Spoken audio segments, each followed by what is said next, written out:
The man suspected of fatally stabbing 24-year-old Brianna Kupfer, a UCLA grad student killed while at work at a furniture store, is under arrest this morning. We're diving further into this man's criminal background. His name is Shawn Laval Smith. He has a lengthy criminal record. He was arrested 11 times in Charleston County, South Carolina alone.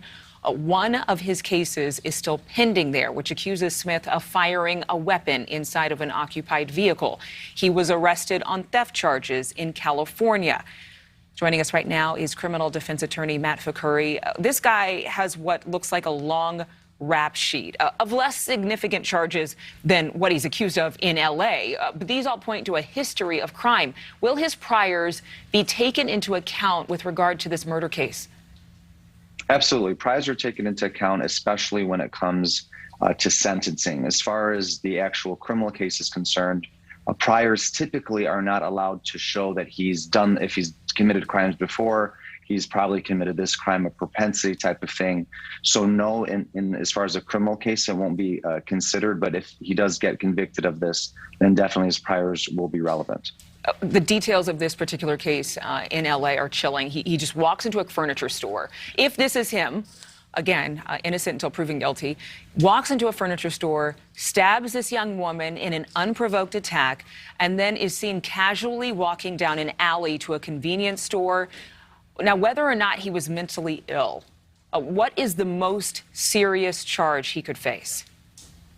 Well, obviously, the most serious charge here is going to be murder. Now, although, like you said, it was a random act, it was still clearly intentional.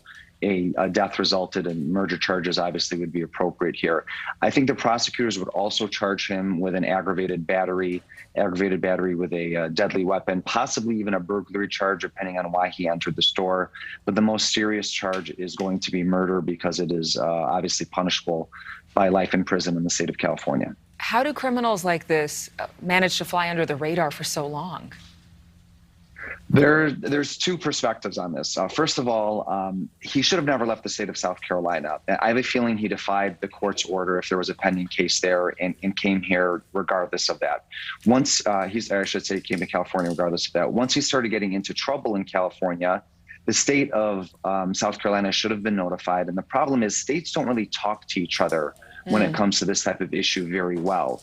But once California knew that he was getting in trouble here, and especially that he had a pending case in South Carolina, they should have notified South Carolina, who would have issued what we call an extradition warrant, and they would have picked him up from California if California was holding him. The second and maybe more broader issue is that the criminal justice system for the last several years is gearing towards treatment rather than punishment, which is typically a good thing. However, the problem is that certain individuals need to be punished and need to be away from other individuals. And it's hard to decipher which individual should be given second chances, should be educated, should be treated, rather than should be locked up and away from the rest of us because of safety issues. And I think that's an issue here that needs to be discussed. And obviously, with the emotion tied behind this, the times that we're in, the rising crime rates, in particular in Los Angeles, I think a lot of attention has been put on this case. So people are going to be watching exactly what happens here.